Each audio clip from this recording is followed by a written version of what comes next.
La mayoría de ustedes ha escuchado alguna vez que la sangre pesa más que el agua. ¿Han oído eso? La sangre es más densa que el agua. Bueno, la idea detrás de esa frase es que los vínculos familiares suelen ser muy poderosos. Tanto que algunos pierden la objetividad cuando están defendiendo a uno de los suyos. Cuando está siendo atacado por alguien de fuera del clan.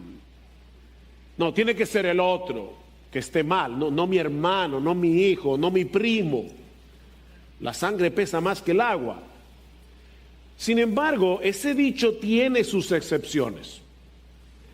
Dos personas pueden ser de una misma familia y llevarse muy mal. De hecho, en Proverbios capítulo 18, versículo 24, dice que hay amigo más unido que un hermano. Pero si hay un lugar en el que esta frase no debería tener excepciones, es en la iglesia. Fíjense lo que estoy diciendo. Si hay un lugar en el que no debería, no es el que no hay, porque las hay, pero no debería haber excepciones, es en la iglesia. Dice en Efesios capítulo 2, versículo 19, que los creyentes somos ahora miembros de la familia de Dios. Los creyentes somos una familia debido a la sangre que Cristo derramó en la cruz. Ahora le pertenecemos a Él y nos pertenecemos unos a otros. Mis hermanos amados, nosotros somos, en el sentido más alto de esa frase, hermanos de sangre, por la sangre de Jesús. Somos hermanos de sangre. Pablo dice en Romanos capítulo 12, versículo 5, que los creyentes somos un cuerpo en Cristo e individualmente miembros los unos de los otros. Somos miembros los unos de los otros. Es por eso que en Efesios capítulo 4, versículo 3, Pablo nos exhorta a preservar la unidad del Espíritu en el vínculo de la paz. No tenemos que crear esa unidad, sino preservar la que ya existe, a pesar de las diferencias que podamos tener en cosas que no son esenciales. Ese es el tema que Pablo ha venido tratando en el capítulo 14 de su carta a los romanos. Algunos hermanos, algunos miembros de la iglesia en Roma provenían de un trasfondo judío y les resultaba sumamente difícil desconectarse de las regulaciones del Antiguo Testamento con respecto a la comida, con respecto a las festividades religiosas ordenadas por la ley de Moisés. Lamentablemente en algunas iglesias cristianas evangélicas en el día de hoy parece que tienen el mismo problema aunque no son judíos. Celebran la Pascua, tocan el shofar, tienen una estrella de David, un montón de cosas judaizantes en la iglesia evangélica, tristemente. Parece que no se enteraron que ya Cristo derribó esa pared.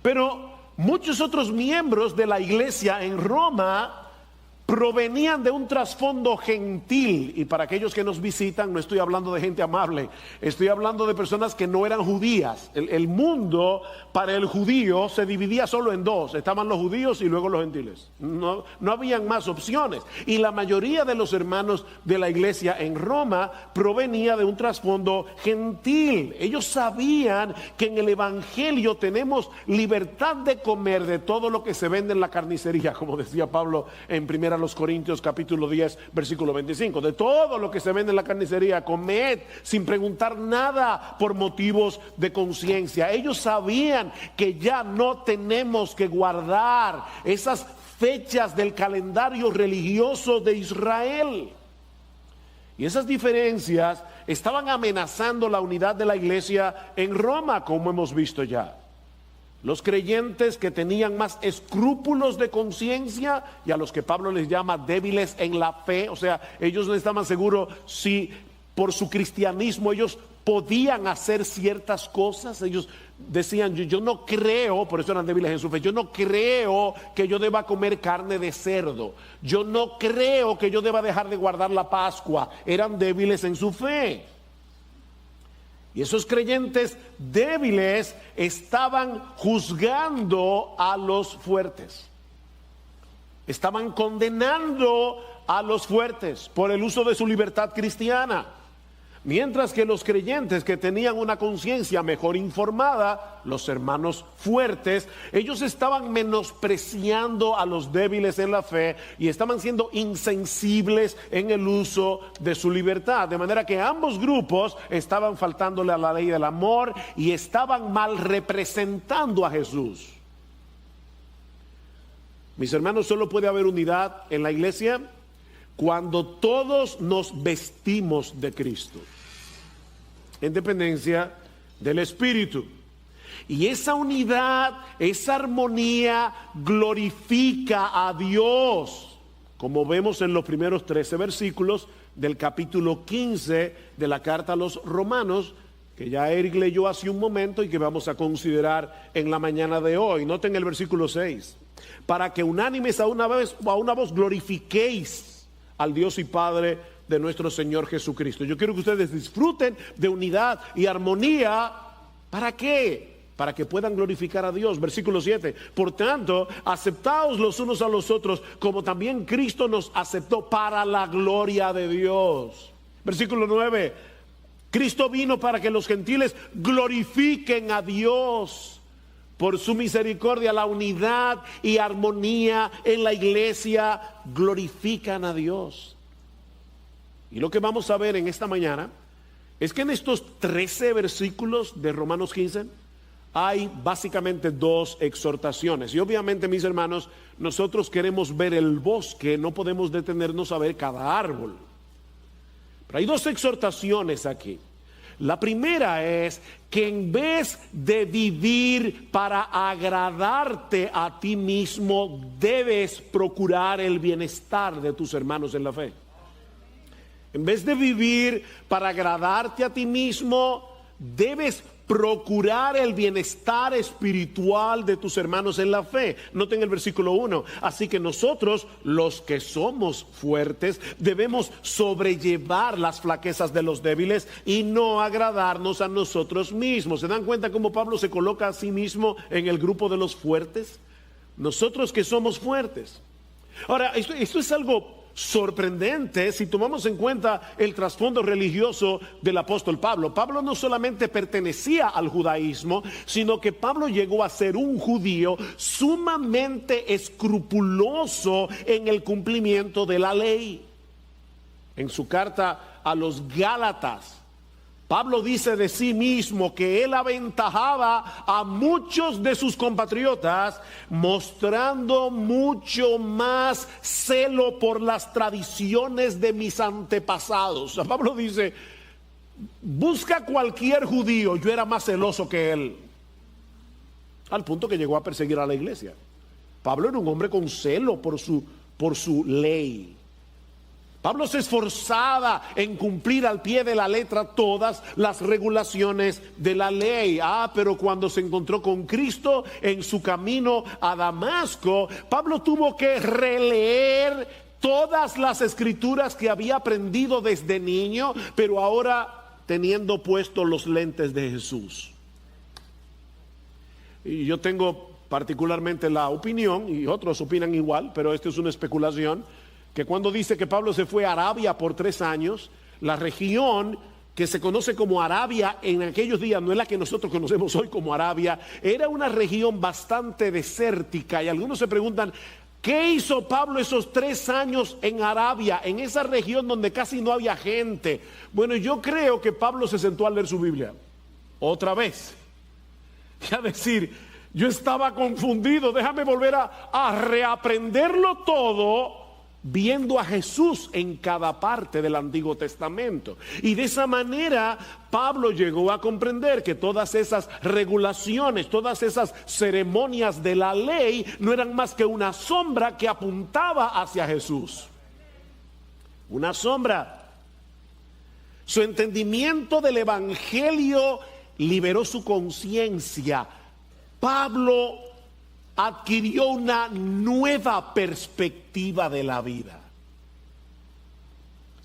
De manera que Pablo pudo haberle dicho a los hermanos fuertes de Roma: nosotros somos los fuertes. Nosotros tenemos un mejor entendimiento del evangelio y de sus implicaciones. Por lo tanto, nos toca a nosotros decidir lo que se puede y no se puede hacer en la iglesia. ¿Eso fue lo que hizo Pablo? No. No.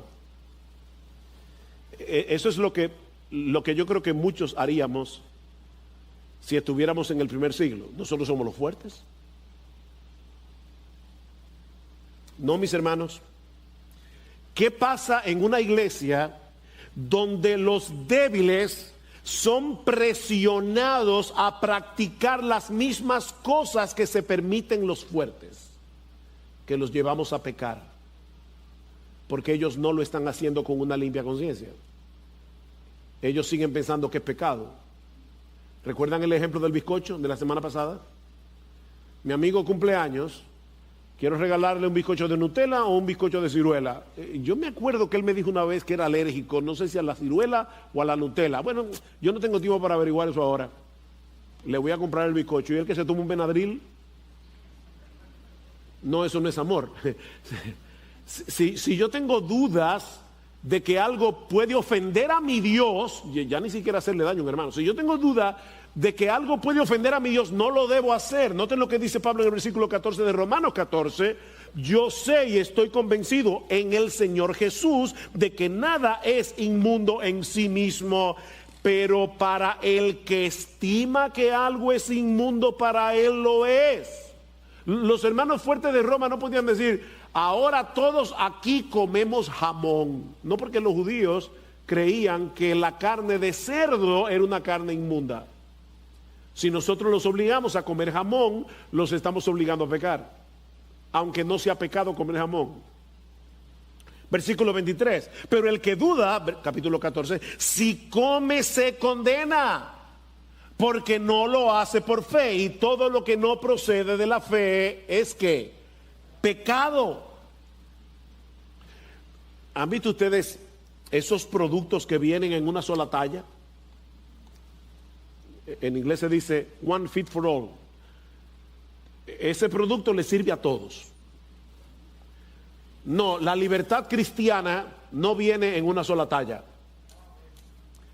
La libertad cristiana no viene en una sola talla, porque no todos tenemos las mismas convicciones en cuanto a lo que podemos y no podemos hacer en nuestra libertad. Aquellos que tienen una conciencia mejor informada deben recibir en amor a los débiles, ayudarlos con paciencia a seguir avanzando en su madurez y aún a tener la disposición de limitar su libertad en ciertas ocasiones. Versículo 2: cada uno de nosotros agrade a su prójimo en lo que es bueno para su edificación.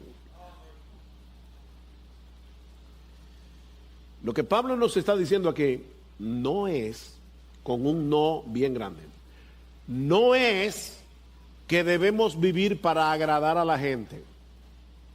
Eso es importante aclarar, porque mira, mi hermano, la Biblia dice claramente que el que vive para agradar a la gente no puede vivir para agradar a Dios. O vive para una cosa o para la otra, pero no se puede las dos al mismo tiempo. Los que tratan de agradar a los demás obviamente para encontrar aceptación delante de ellos, tarde o temprano terminarán sacrificando su integridad.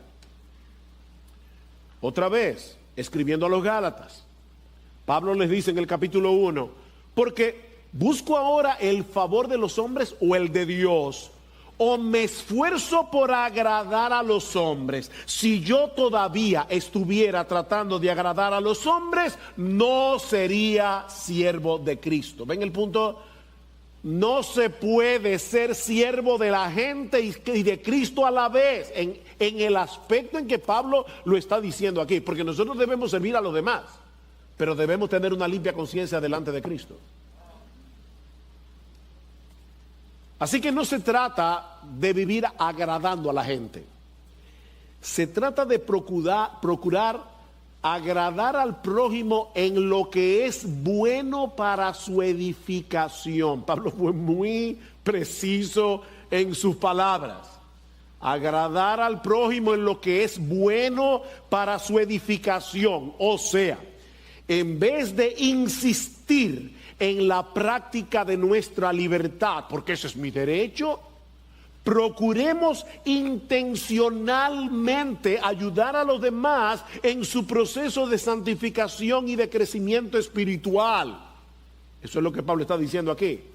En otras palabras, no seas un demoledor, sino un edificador. Hay personas que viven su vida cristiana. ¿Usted ha visto lo que es un gredar? Uno de esas aplanadoras. Cuando yo era niño, allí en San Juan de la Maguana, los niños inventan mucho, los muchachos inventan mucho. Habían unas aplanadoras grandísimas, yo no sé si Eri se acuerda de eso, pero enfrente de mi casa estaban aplanando el terreno y a los muchachos se nos ocurrió meternos adentro para que nos den vuelta. Lamentablemente a mí se me ocurrió meter el pie y ya ustedes se pueden imaginar lo que me pasó en el dedo gordo. Me lo aplastó. Bueno, lo que te estoy diciendo, mi amado hermano, es que no vivas tu vida cristiana como si tú fueras una aplanadora. Sé un edificador. Capítulo 14, versículo 19. Así que procuremos lo que contribuya a la paz y a la edificación mutua. No destruyas la obra de Dios por causa de la comida. Y el ejemplo que usa Pablo no puede ser más contundente. Versículo 3. Pues ni aun Cristo se agradó a sí mismo. Ni aun Cristo se agradó a sí mismo. Antes bien, como está escrito, los vituperios de los que te injuriaban a Dios, de los que injuriaban a Dios, cayeron sobre mí. Pablo está citando aquí el Salmo 69, versículo 9, un salmo que se cita mucho en el Nuevo Testamento y que se aplica proféticamente al Señor Jesucristo. Este es el salmo que dice, el celo de tu casa me consume. Es un salmo profético. De manera que lo que este salmo está diciendo aquí es que en obediencia a su Padre y por amor a nosotros, Cristo decidió cargar sobre sí mismo toda la ira y todo el odio que una humanidad caída tiene contra Dios. Eso es lo que está diciendo. El odio que la humanidad te tiene a ti, oh Dios, yo lo tomé sobre mí por amor a mi pueblo. La muerte de Cristo en la cruz es el ejemplo supremo de alguien que puso a un lado su propio bienestar para llevar a cabo la obra de Dios en la salvación de los pecadores. Y nosotros no podemos limitar nuestra libertad por amor a los demás. Él no consideró ser igual a Dios como algo a que aferrarse, sino que se despojó a sí mismo, tomando forma de siervo, haciéndose obediente hasta la muerte y muerte de cruz, dice Pablo en Filipenses capítulo 2, y nosotros no podemos limitar nuestro menú. No podemos limitarnos en aquellas cosas que nos son lícitas hacer, pero en un momento dado y en un contexto particular nosotros sabemos que pueden hacer tropezar a otros. Tú no puedes limitarte. Entonces tú eres un esclavo de tu libertad, aunque suene raro. Tú eres un esclavo de tu libertad, no eres un esclavo de Jesús.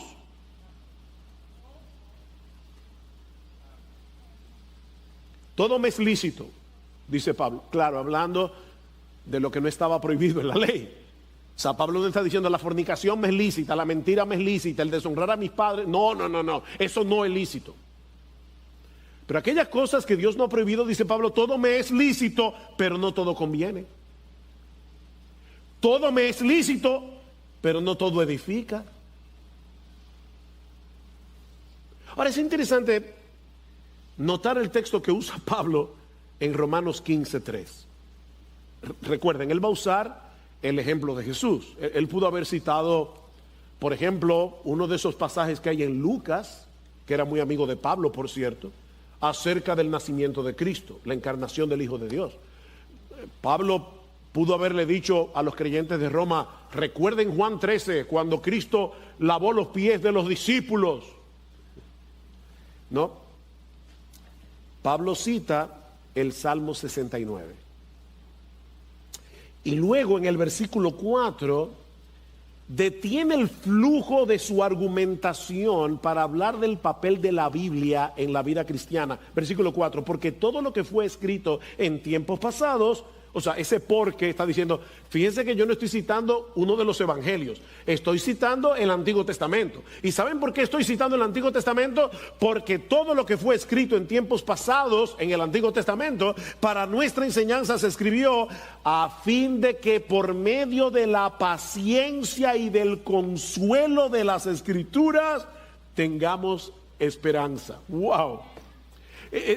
Por eso le oraba al principio, Señor, que nosotros podamos experimentar hoy lo que los discípulos que iban camino de Emaús, cómo ardía su corazón cuando Cristo les abría las Escrituras. Lo que Pablo está diciendo es algo como esto. A propósito, la razón por la que estoy citando el Salmo 69 es porque toda la Biblia es acerca de Jesús.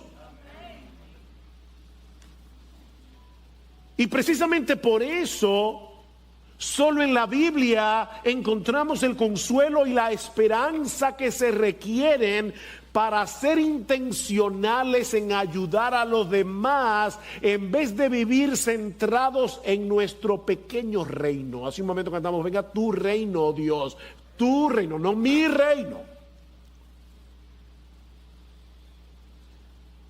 Solo la Biblia produce eso. Mira, mi hermano, si tú no lees la Biblia regularmente, quiere decir diariamente, si tú no memorizas la Biblia, si tú no estudias con cuidado la Biblia, tú no vas a tener consuelo y esperanza. Eso es imposible. Y si tú no tienes consuelo y esperanza, te vas a coger pena a ti mismo en medio de la aflicción, te vas a encerrar en tus propios problemas y te vas a olvidar de las necesidades de los demás. La esperanza es la madre del amor. Porque Pablo pudo haber dicho en el versículo 4, les estoy citando el Salmo 99 porque es a través de la Biblia, es a través de la Escritura que se genera en ustedes amor. Y yo quiero que ustedes se amen. No, Pablo no dice que es a través de la Biblia que se produce en nosotros amor. Él dice que es a través de la Biblia que se produce la esperanza. Hablando acerca del amor. Porque es la esperanza la que produce el amor. En su carta a los Colosenses, Pablo da gracias al Señor por esta iglesia. Y dice, al oír de vuestra fe en Cristo Jesús, o sea, yo doy gracias al oír de vuestra fe en Cristo Jesús y del amor que tenéis por todos los santos a causa de la esperanza reservada para vosotros en los cielos. ¿Vieron la conexión? Ustedes se aman entre sí a causa de la esperanza. Escribiendo la carta a los hebreos, dice el autor, él les recuerda que ellos se habían compadecido de los presos, algo peligroso en aquellos días, porque muchos de esos presos estaban presos por ser cristianos. Si tú te arriesgabas a visitarlos en la cárcel, te arriesgabas a ser públicamente reconocido como cristiano y a sufrir la misma pena o alguna pena similar, como perder todos tus bienes, por ejemplo. Dice el autor de la carta a los hebreos, ustedes se compadecieron de los presos y el despojo de vuestros bienes sufristeis con gozo, sabiendo que tenéis en vosotros una mejor y perdurable herencia en los cielos. ¿Cómo era posible que una persona se arriesgara a terminar en la cárcel o a perderlo todo al visitar a un hermano que estaba preso por causa de su fe? A causa de la esperanza. ¿Ven? La esperanza es la madre del amor. ¿Y cuál es la fuente de nuestra esperanza? La paciencia y el consuelo de las Escrituras. La paciencia y el consuelo de las Escrituras. Un comentarista lo dice de esta manera: leer el Antiguo Testamento y ver su cumplimiento en Cristo y en la iglesia fomenta la esperanza del creyente. Una esperanza que va acompañada de la capacidad de soportar bajo la presión de circunstancias hostiles e irritantes. Nosotros estamos viviendo en medio de muchas circunstancias hostiles e irritantes.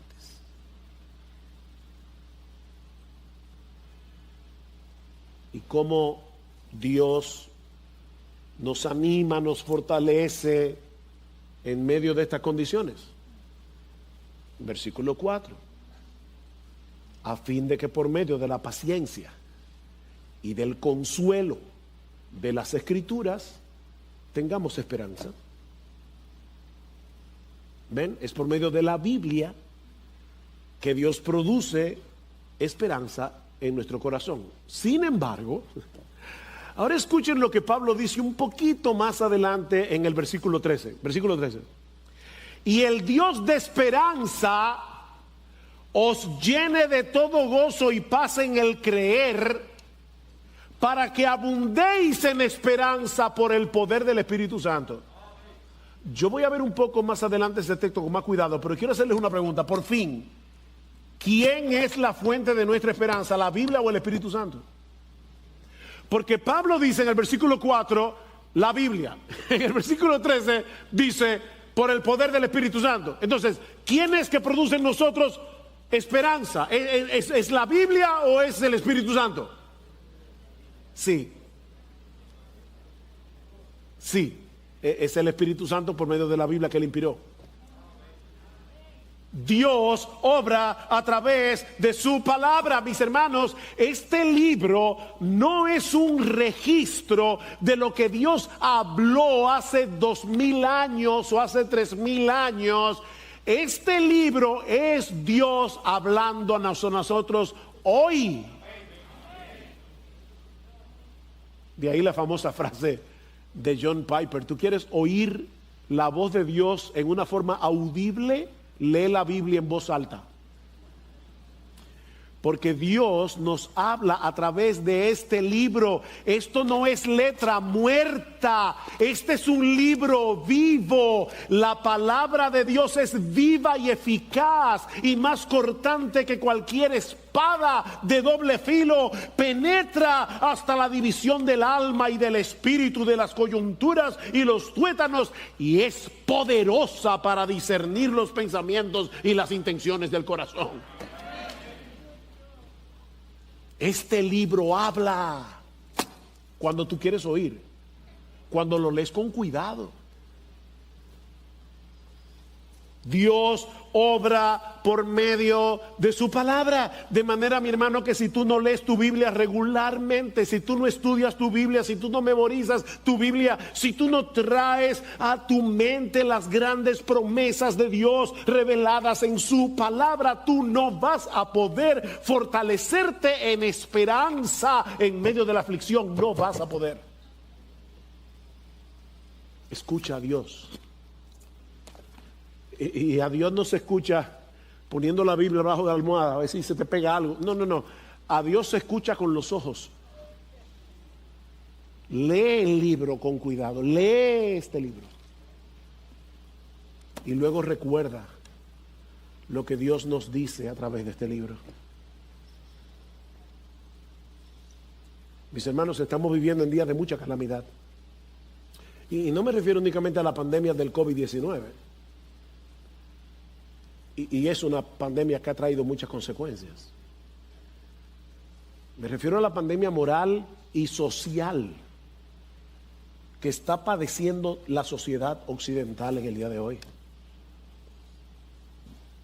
Mira, mi hermano, mi hermana, si no nos fortalecemos en esperanza, nos vamos a encerrar en nuestros propios problemas y no nos vamos a extender hacia los demás en amor. Existe una enfermedad conocida como síndrome de inmunodeficiencia combinada severa. Eso es SCID. Es esa enfermedad que también se le llama niños burbujas, porque son personas que no tienen defensa y se meten, viven en una burbuja, literalmente.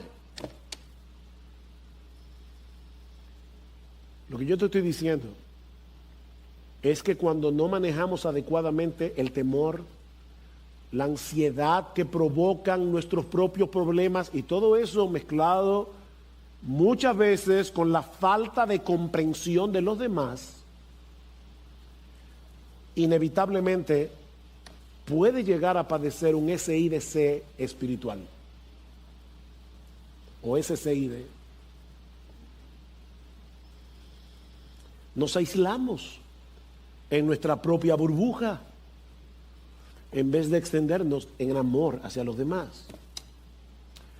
Es por eso que Pablo no se limita únicamente a dar una exhortación, sino que también les ruega a Dios que produzca esa unidad de mente y de corazón en la iglesia. Vean el versículo 5, y que el Dios de la paciencia. Ahora de repente Pablo estaba hablándole a los romanos y ahora de repente le habla a Dios, o expresa su anhelo de que Dios obre y que el Dios de la paciencia y del consuelo os conceda tener el mismo sentir los unos para con los otros conforme a Cristo Jesús. Pablo sabe que la verdadera unidad es un fruto del Espíritu y que tiene a Cristo como centro. ¿Vieron el versículo? Conforme a Cristo Jesús. Mira, aunque esto suene paradójico, la verdadera unidad no se produce persiguiendo primariamente la unidad. La verdadera unidad no se produce primariamente persiguiendo la unidad, sino persiguiendo a Jesús. Al final de cuentas, es el evangelio de Cristo y el carácter de Cristo desarrollándose en nosotros lo que nos permite tener unidad en la iglesia. Vístanse de Jesús, porque eso es lo que produce unidad. No es a costa del evangelio esta unidad. Es una unidad en Cristo, es una unidad en el evangelio. Es ese tipo de unidad lo que nos permite glorificar a Dios con un solo corazón y a una sola voz, algo que se hace evidente cuando nos congregamos como iglesia en el día del Señor. Versículo 6, para que unánimes a una voz, glorifiquéis al Dios y Padre de nuestro Señor Jesucristo. Pero hay otra exhortación en nuestro texto que veremos más brevemente y que en cierto modo cierra con broche de oro toda esta discusión acerca de la libertad cristiana. Acepta a los demás creyentes como tú fuiste aceptado por Cristo Jesús. No solamente se trata de sobrellevar a los débiles, no de tolerarlos de mala gana, de sobrellevar sus debilidades, de ayudarlos a crecer, de amarlos en el Señor. Ahora dice Pablo, acéptalos, acéptense mutuamente.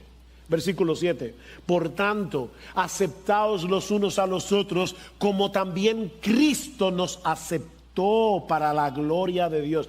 Déjame hacerte una pregunta. ¿En base a qué nosotros fuimos aceptados en la presencia de Dios. Fuimos adoptados como hijos en la familia de la fe. ¿Recuerdas Romanos 5:1? Habiendo sido justificados por la fe, tenemos paz para con Dios por medio de nuestro Señor.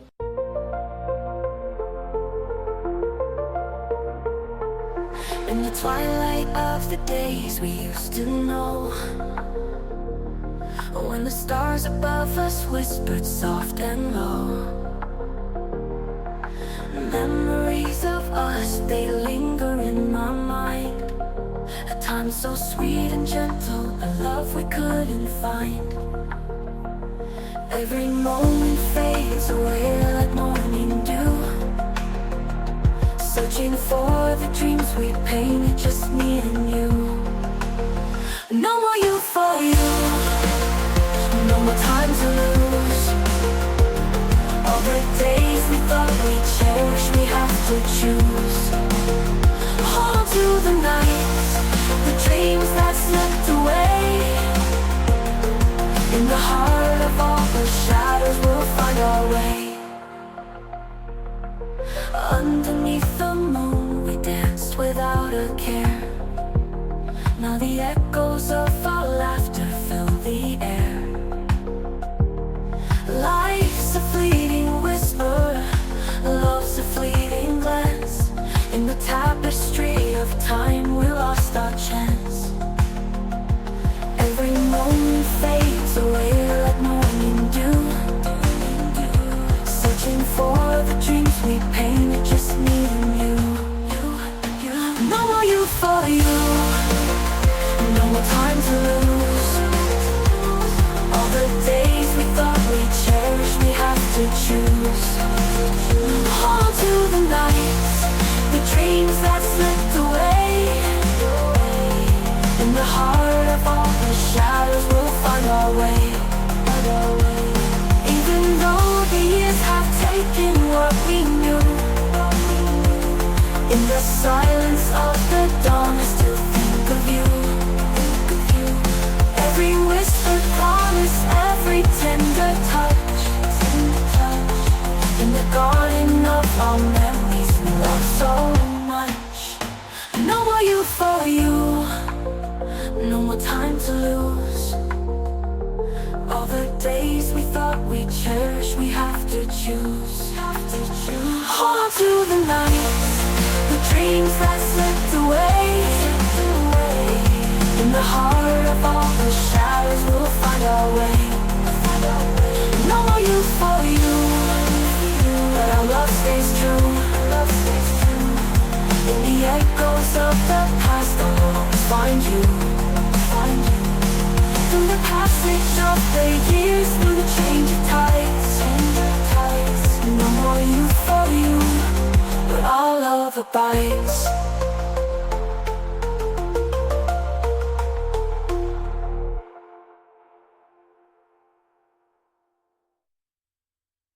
Jesucristo, ¿ves?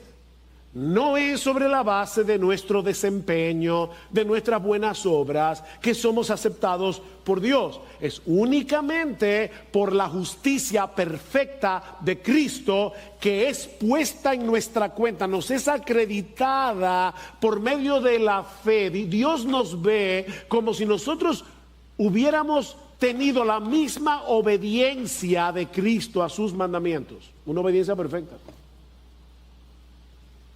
Esa es la buena noticia del Evangelio, que nosotros somos salvos por gracia, por medio de la fe sola. Esa palabra es importante. Por medio de la fe sola en la persona y la obra de nuestro Señor Jesucristo, a pesar de nuestras deficiencias.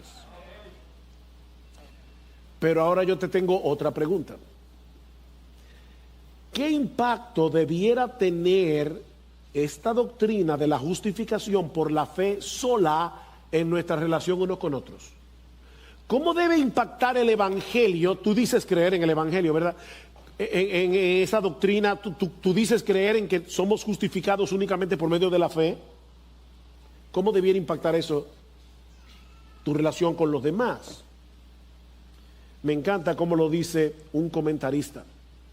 Cuando asimilamos la doctrina de la justificación, que somos aceptados a pesar de nuestras deficiencias y defectos, seremos capaces de aceptar a otros a pesar de sus deficiencias y defectos. De hecho, y esta frase me impactó, la manera de determinar que también entiendes el Evangelio es ver cuánto amas a las personas a pesar de sus defectos.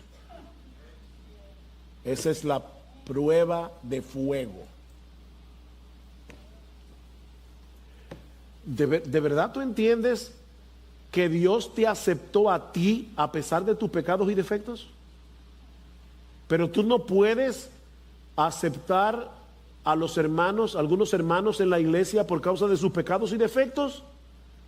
Entonces tú no entiendes el Evangelio como debieras entenderlo. Tú tienes un problema. Por eso decíamos hace un momento que esta unidad no es a costa del Evangelio, es a causa del Evangelio. Como Cristo los aceptó, acéptense unos a otros. Dios te ha dado la bienvenida en su familia con los brazos abiertos por causa de su Hijo, no por causa de ti. ¿Y tú te estás alejando de otros miembros de la iglesia por cosas que no son básicas, que no son esenciales? Déjeme detenerme un momento aquí, porque hemos usado varias veces este domingo cosas que no son esenciales, hemos mencionado algunas, pero no siempre es fácil diferenciar aquellas cosas que son esenciales en asuntos de doctrina o de práctica cristiana de aquellas que no son esenciales. Y esto es importante porque podemos estar dividiéndonos por cosas que no son esenciales, o podemos estar uniéndonos con personas que no creen cosas que sí son esenciales. Entonces, esta pregunta es importante. John Stott, hablando acerca de esto, dice: aunque no siempre es fácil distinguir entre lo que es esencial y lo que no lo es, una guía segura es que los conceptos sobre los que las Escrituras hablan con voz clara son esenciales, mientras que aquellos asuntos sobre los cuales cristianos igualmente bíblicos, igualmente ansiosos por entender y obedecer las Escrituras, llegan a conclusiones diferentes, han de ser consideradas como cosas no esenciales. Ahora, esto no es una regla infalible. Esto no se aplica en todos los casos, pero yo creo que es una buena regla general. Te lo voy a poner de esta manera. Si una persona ha confiado únicamente en Cristo para el perdón de los pecados y ser aceptado delante de Dios, y esta persona no niega ninguna de las doctrinas cardinales de nuestra fe,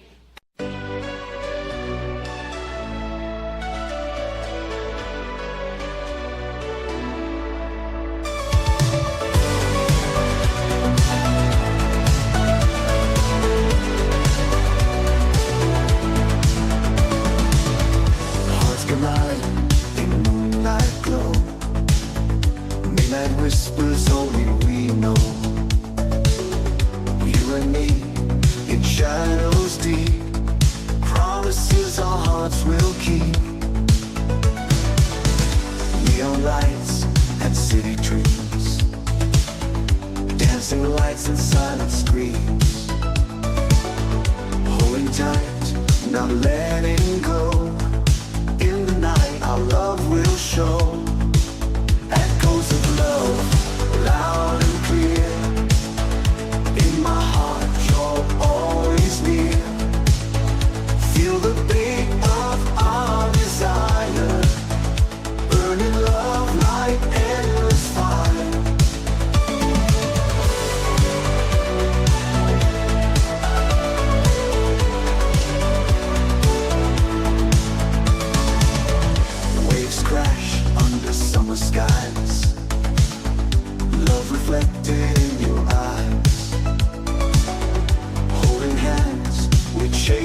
stars, dreaming big no matter far. Oh, our hearts they beat as one, endless night till dreams are done. Lost in love, our spirits soar, keep me close forevermore. Echoes of love, loud and clear. In my heart, you're always near. Feel the beat of our desire, burning love like endless fire.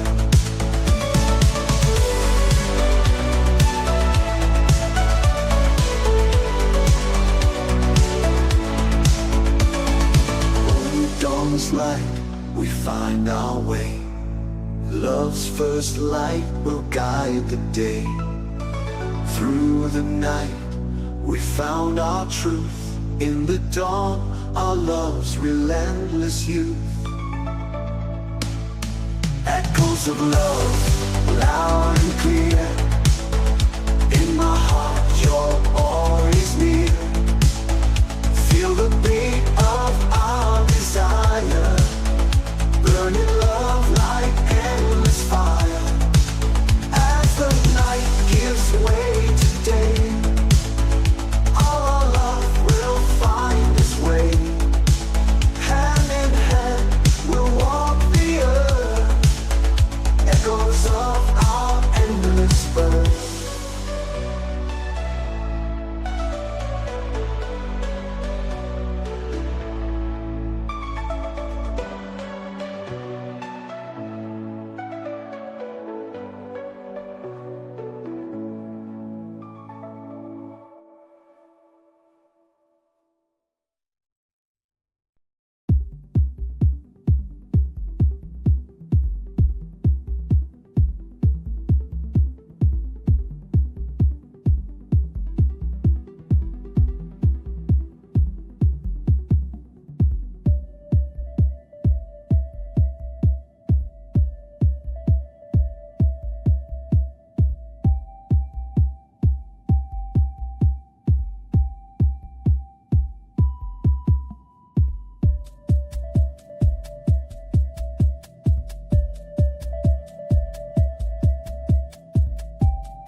Cada amanecer es una nueva oportunidad. El pasado se queda atrás, hoy empiezo a brillar. La fuerza de mis sueños me impulsa a seguir. No hay límites ni miedos, solo ganas de vivir. La vida es un reto, un viaje sin final. Con fuerza y esperanza lo voy a lograr. Voy a volar, voy a volar. Alto hasta el sol, nada me detiene, soy mi propio campeón. Con cada caída me levantaré, la llama en mi interior nunca se apagará.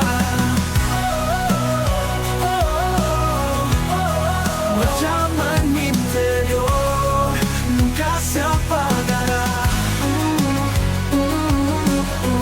Nunca se apagará.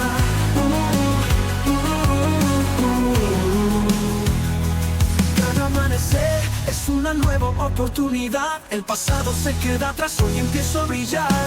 La fuerza de mis sueños me impulsa a seguir. No hay límites ni miedos, solo ganas de vivir. La vida es un reto, un viaje sin final. Con fuerza y esperanza lo voy a lograr.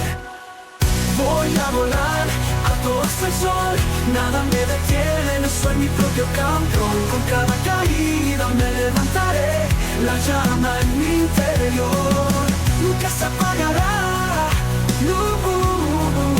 La llama en mi interior, nunca se apagará.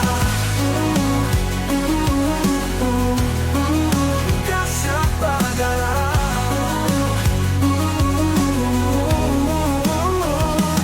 Voy a volar alto hasta el sol, nada me detiene, soy mi propio campeón. Con cada caída me levantaré, la llama en mi interior nunca se apagará. La llama en mi interior nunca se apagará.